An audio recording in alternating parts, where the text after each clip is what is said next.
Hello friends, மவுத்லேருந்து வரக்கூடிய ஒரு unpleasant ஓடர், அதாவது ஃபீட்டல் எக்ஸ்போரிஸ், ஃபீட்டல் மால் ஓடர், ஹாலிடோசிஸ், இப்படி பல டேர்ம்ஸ் வச்சு நம்ம இந்த வாய் துர்நாற்றம் அப்படின்றத பற்றி நம்ம குறிக்கிறோம். சரிங்களா? ஸோ ஆல்ரெடி மால் ஓடர் பற்றி நான் ஆல்ரெடி ஒரு வீடியோ ஷேர் பண்ணியிருந்தேன். சரிங்களா? ஸோ அதோட கண்டினியூவேஷனாக தான் இந்த செகண்ட் வீடியோ நான் போஸ்ட் பண்ணுறேன். Okay, this is doctor Bodhini from my dental world YouTube channel. Fetal malodour, அதில் ஓரல் ரீசன்ஸ் பற்றின பதிவு தான் அந்த ஃபஸ்ட்டு வீடியோ. ஸோ வாய் ஓரல் கேவிட்டி இல்லாமல் வேறு என்னென்ன ரீசன்ஸ்னால ஃபீட்டல் மால் ஓடர் அரைஸ் ஆகும் அப்படின்றத பற்றின ஒரு சின்ன தகவல் குறிப்பு தான் இந்த செகண்ட் வீடியோ. சரி, ஃபீட்டல் மால் ஓடரோட ஓரல் காசஸ் நம்ம ஒரு டென்டல் செக்கப் மூலமாக கிளியர் பண்ணிட்டோம் அப்படின்னு நமக்கு அந்த ஃபீட்டல் மால் ஓடரை கிளியர் பண்ணுறதுக்கான சான்சஸ் அதிகம். சரிங்களா? ஸோ உங்களுக்கு ஓரல் ஹைஜீன் கிளியர் பண்ணிட்டீங்க, ஓரல் ஹைஜீன் நல்லா இருக்குது, ஆனால் இருந்தாலும் வாய் துர்நாற்றம் இருக்குது அப்படின்னா ஒரு சில எக்ஸ்ட்ரா ஃபேக்டர்ஸ் நீங்கள் கன்சிடர் பண்ண வேண்டியது அவசியம். ஸோ இது உங்களுக்கு ஹெல்ப் பண்ணுறதுக்கு நீங்கள் ஒரு ஜென்ரல் ஃபிசிஷியனை காண்டாக்ட் பண்ணுறது மிக மிக அவசியம். ஸோ எக்ஸ்ட்ரா ஓரல் காசஸ் அதை பற்றி தான் நான் சொல்கிறேன். எக்ஸ்ட்ரா ஓரல் காசஸ் அப்படின்னா நம்மளுடைய வாய் இல்லாமல் நம்மளுடைய மூக்கு சம்மந்தப்பட்ட இஷ்யூஸ், சைனஸ்ன்னு சொல்லக்கூடிய சைனஸ் சுற்றி இருக்கக்கூடிய இஷ்யூஸ், அதே மாதிரி அப்பர் ரெஸ்பிரேட்டரி ட்ராக்ட். சரிங்களா?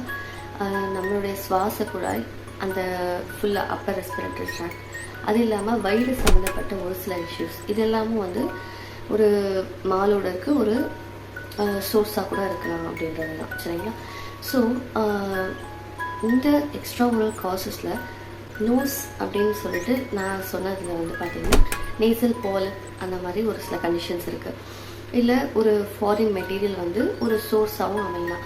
ஸோ அதை சுற்றி நம்மளோட பாடியோட ஓன் இம்யூன் மெக்கானிசம் ஒரு டிஃபென்சிவ் ஆக்ஷனாக க்ரியேட் பண்ணும். சரிங்களா?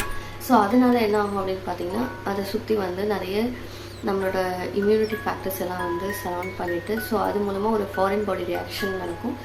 ஸோ அந்த கண்டிஷன்ஸில் உங்களுக்கு மாலோடர் அரைஸ் ஆக சான்ஸ் இருக்குது. டான்சிலைட்டிஸ், டான்சில் இன்ஃபெக்ஷன் ஆகிறது, இல்லை டான்சிலோலித், அந்த இடத்துல ஒரு ஸ்டோன்ஸ் மாதிரி க்ரியேட் ஆகிறது, இது டான்சிலோலித். இது இல்லாமல் அப்பர் ரெஸ்பிரேட்டரி ட்ராக்ட் இன்ஃபெக்ஷன் பற்றி சொல்லியிருந்தேன் இல்லைங்களா? ப்ராங்கைட்டிஸ், பெரிஞ்சைட்டிஸ், நிமோனியா, இந்த மாதிரி ஒரு சில கண்டிஷன்ஸ். அதே மாதிரி நம்ம ஸ்டொமக் அப்படின்னு பார்த்தோம் அப்படின்னா ஸ்டொமக்கில் ஹெலிகோபாக்டர் பைலோரை அப்படின்ற ஒரு பாக்டீரியல் இன்ஃபெக்ஷன்ஸ் கூட ஒரு காஸாக அமையலாம்.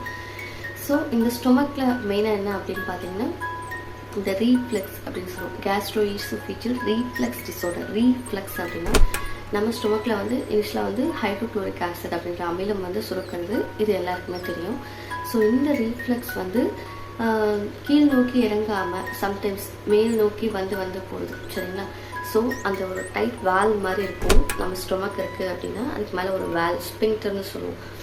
இந்த ஸ்பிங்டர் ஒழுங்காக வேலை செய்கிற கண்டிஷன்லாம் பிரச்சனை இல்லை.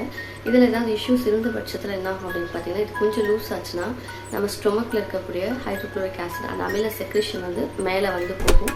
இதனால் நம்மளுடைய ஈசோஃபேகஸ்ன்னு சொல்லக்கூடிய உணவு குழாய் பாதிப்படைகிறதுக்கு சான்ஸ் இருக்குது. சரிங்களா? ஸோ இந்த மாதிரி ஜிஇஆர்டின்ற கண்டிஷனில் நமக்கு இந்த மாதிரி ஆகும்போது நமக்கு அந்த ஹாலிடோசிஸ், பேட் பிரெத் அப்படின்றது இருக்கிறதுக்கான வாய்ப்புகள் அதிகமாகவே இருக்குது. And one more condition, peptic ulcer. அல்சர்னு சொன்னாலே உங்கள் எல்லாருக்கும் தெரியும். So stomach contents conditions. So இந்த பெப்டிக் அல்சர் கண்டிஷன்லேயும் ரிப்பீட்டட் ப்ளீடிங் இருக்கிறதுக்கு சான்ஸ் இருக்குது. சரிங்களா? ஸோ அந்த ப்ளீடிங்னாலேயும் உங்களுக்கு ஹாலிடோசிஸ் வர்றதுக்கு வாய்ப்பு இருக்குது. ஸோ இது stomach related factors. Upper respiratory tract infections அது ஒரு ரீசன், ஸ்டொமக் ஒரு ரீசன்.